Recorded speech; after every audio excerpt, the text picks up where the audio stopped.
Good evening. Welcome to this edition of the 411 Talk Zone radio show. My name is Leon Jones. Tonight, I'm going to talk about a big merger that took place last year, right around November of 2015. It was between Rite Aid and Walgreens. It's a big merger. Now, this is significant because Walgreens and Rite Aid are neck and neck for being the largest pharmacies in the country. Now, what happened? Decided to become their own conglomerate, but in mergers, because AT&T and T-Mobile, they tried merging back in 2011. That merger was disapproved because it would alleviate competition.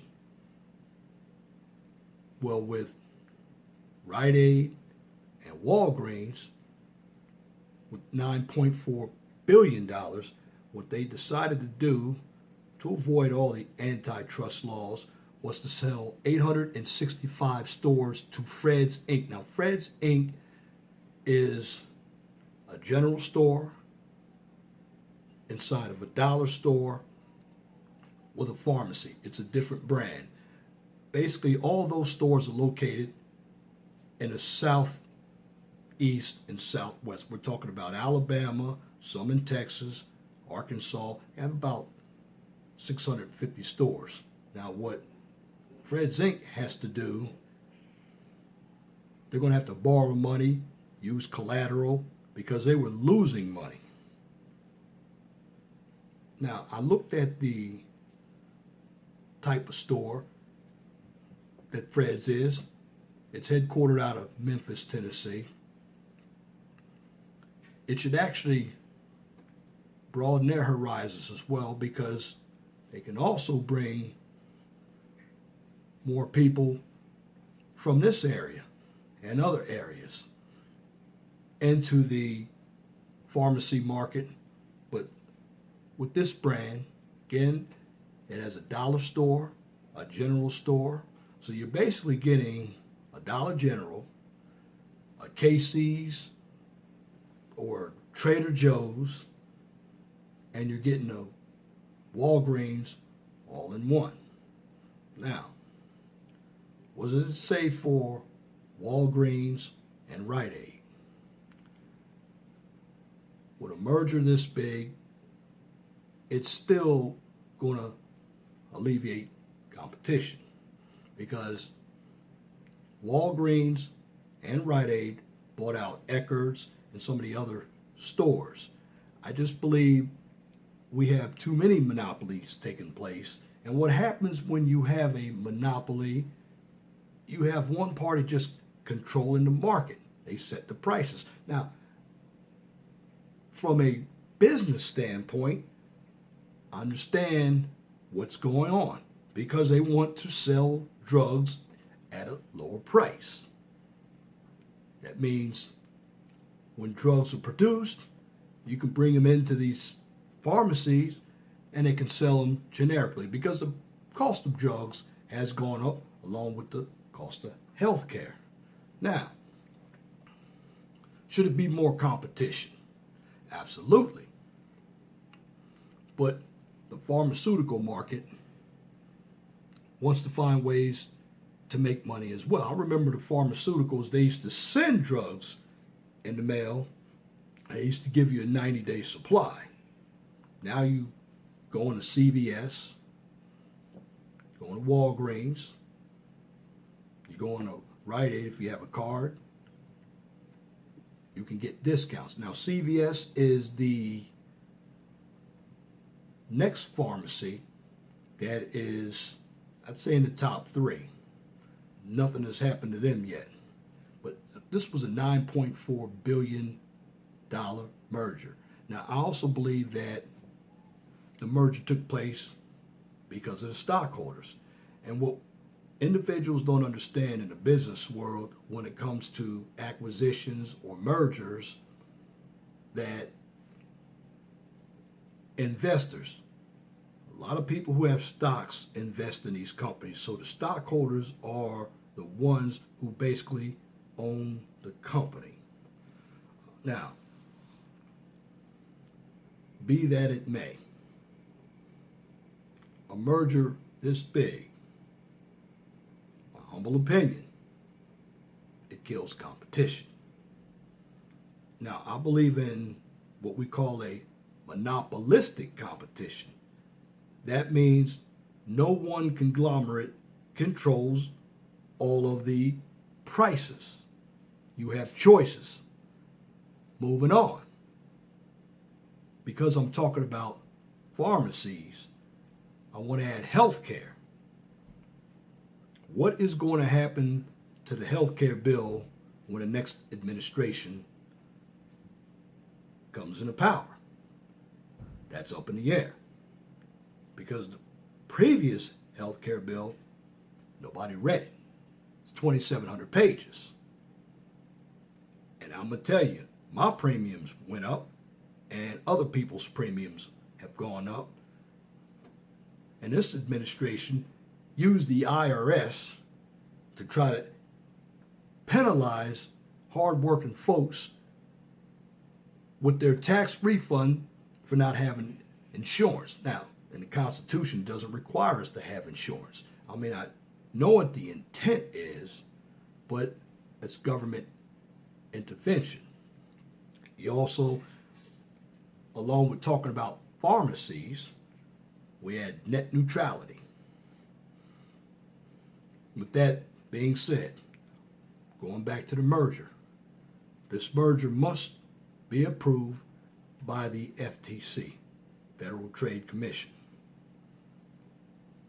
Now, with Walgreens and Rite selling these additional 865 stores to Fred's Incorporated, it's going to help their acquisition in a good way. And here's what I believe they're going to do. They're going to wait till next month when the Trump administration comes in office, because his administration will approve the merger.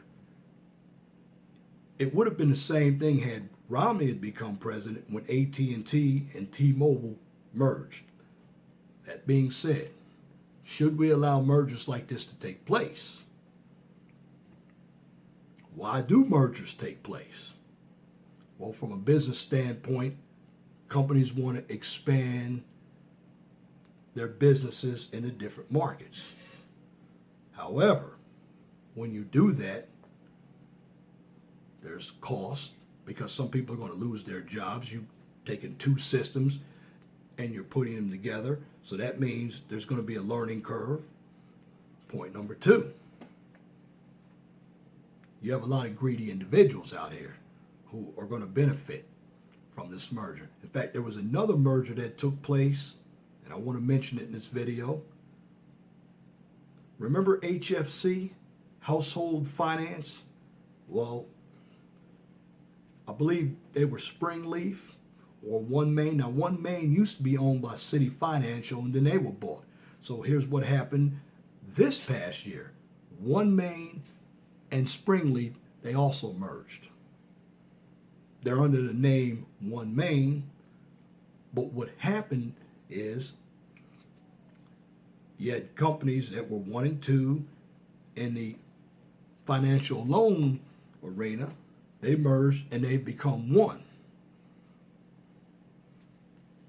The point is, with this merger, there really isn't any competition with, I call them personal loans.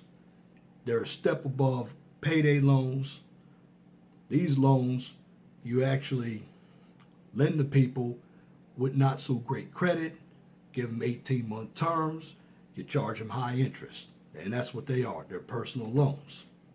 Well, with no competition in that arena, One Main can charge as much interest on loans as they want. To sum up everything with the pharmaceutical industry, and I went off tangent, but I utilized two other companies that were also part of mergers. With mergers, the competition is lost.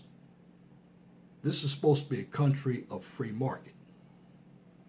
And I've seen in the last 15 years, we've gone away from banks that are in hometowns where the bank knows its customers.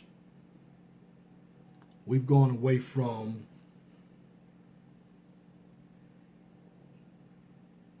places to get loans like a One Main or Springleaf, because now that competition, that's gone.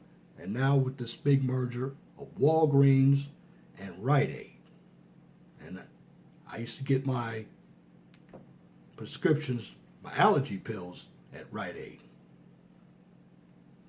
So, and it was funny, when I lived out in Pennsylvania, there weren't a lot of Walgreens. Here there are a lot of Walgreens and CVS's. The closest Rite Aid to me is in Berrien County, Michigan. But that being said, do you think this merger between the two largest pharmacies is warranted? I want to hear your opinion. Me, I don't think it was warranted, because bottom line, you can have all these mergers and everything could look good at the surface. Do you think that's going to lower the price of prescription drugs? I don't think so. Because at the end of the day, the fat cats are in it for themselves. And that's the way it is here in America. You have to have money to make money. If you don't have money and you have to go against these big conglomerates, you're not going to be able to afford the lifestyle that you want, particularly when it comes to prescription drugs, houses, nice cars. So what I'm trying to tell you is this. If you don't want mergers to happen, then you got to try to fight these companies. It's uphill battle because these companies have a lot of lobbyists. But you have to try to put the people in power. And I don't want individuals who are anti-business, but you need competition in order to keep the prices stable. Because when you let prices expand, and that's what they're doing because wages aren't going up, it's going to make it hard for all of us to live a lifestyle that we deserve to live, because we work hard for everything we get, and we are the taxpayers.